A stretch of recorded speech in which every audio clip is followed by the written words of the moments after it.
Will that angle do? Okay. So when I first got asked to talk about fish, I had to really think about what fish am I going to talk about? 48 years of commercial fishing. I've interacted with a lot of fish. But there's one that my daughter particularly liked. My daughter is a total dog lover.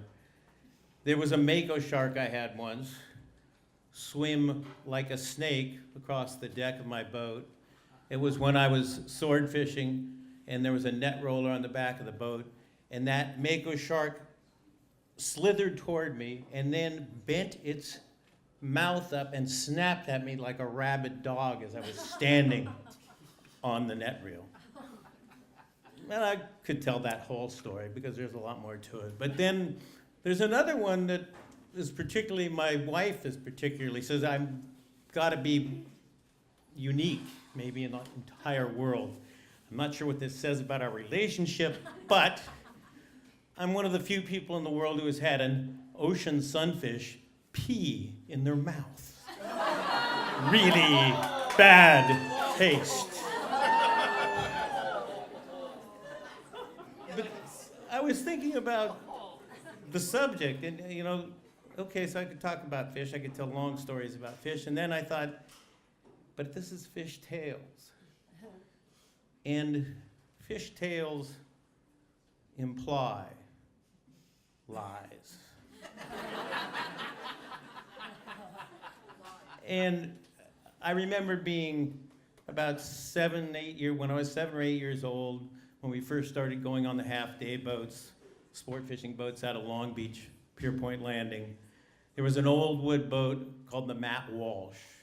Did about 5.5 knots. The slowest thing imaginable. It just said, oh God, when are we gonna get to the fishing grounds? Horseshoe Kelp was about 11 miles out. And in the head, this nice old wooden boat, on the door of the head was a little plaque that said, I ask a simple question, the truth I only wish is that all fishermen lie or all liars fish. And so that kept reappearing. You started to see that in sports shops and stuff. And I realized how really that was integral with fishing when I caught my first yellowtail when I was about 9 years old, and I was just, kind of high enough to just barely see over the rail on the sport boat, and I caught a 10.5-pound yellowtail. I instantly, in retelling the story the next day, dropped the 0 and the decimal point, and it became 15 pounds. It was much more impressive considering how small I was. So, along those lines, when I became a commercial fisherman when I was 20 years old, my goal of sort of taking that really visceral, wonderful feeling that you get from catching fish and making money off of it was realized. And on my first salmon season, traveling north, I was in Fort Bragg with the boat, and we were, me and the guy who was crewing with me, we were in a bar in the town of Casper, and this really old guy, who's about my age now. This guy was about 75, a little older.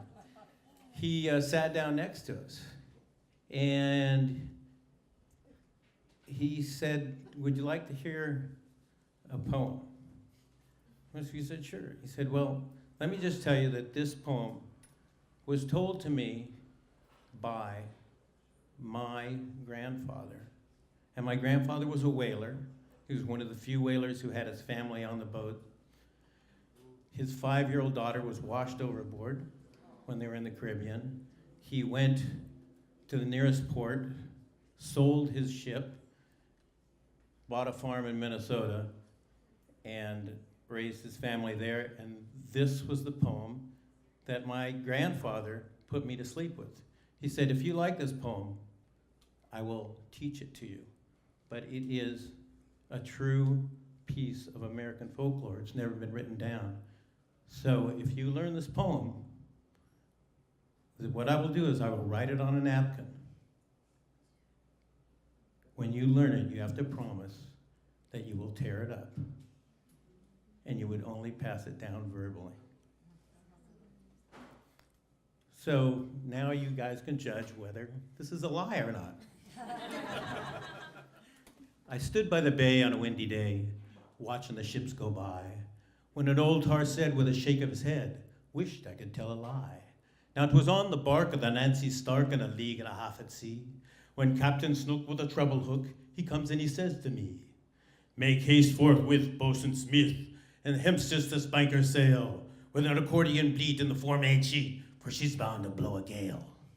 Now I forthwith did as the captain bid, and no sooner was the job done, than that wind hurled round with a hurricane sound, and glittering lights how it blew. It blew the tars right off of the spars right off of the masts. Anchors and sails and kegs and nails, they went by on the wings of the blast. It blew the cook right out through the nook and out through the starboard glen. All his pots and pans and kettles and cans, they went tumbling after him. It blew the fire right out of the stove, the coal right out of the bin, and we cried alas, as it blew the beard right off of the captain's chin. Now Captain Snook comes once more to me and he said, Boatswain Smith, I fear we're dead, if that wind don't switch to the south. Now, no sooner he said with a shake of his head and the words came out of his mouth, than the wind hurled round with a hurricane sound, and it came straight out of the south. It blew the tars right back on the spars right back on the masts. All those anchors and sails and kegs and nails once more to the deck stuck fast. It blew the cook right back through the nook and back through the starboard glen. All of his pots and pans and kettles and cans, they came tumbling back again. It blew the fire right back in the stove, and the coal right back in the bin. And we cried alas, as it blew the beard right back on the captain's chin. I stood by the bay on a windy day, watching the ships go by, when an old tar said with a shake of his head, wished I could tell a lie.